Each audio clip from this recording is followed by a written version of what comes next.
In this video, I am going to guide you on how to cancel a ride on the 13 Cabs app.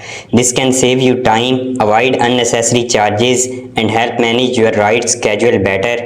Just follow these straightforward steps to get started. 1. Open the 13 Cabs app on your mobile device. 2. Log into your account if you are not already logged in. 3. On the main screen, locate your active ride booking. 4. Tap on the ride to view its details. 5. Look for the cancel ride option within the booking details. 6. Tap on cancel ride and confirm your cancellation when prompted. 7. You will receive a notification confirming your ride has been cancelled. Cancelling a ride early helps avoid cancellation fees. It also frees up the driver for other passengers in need.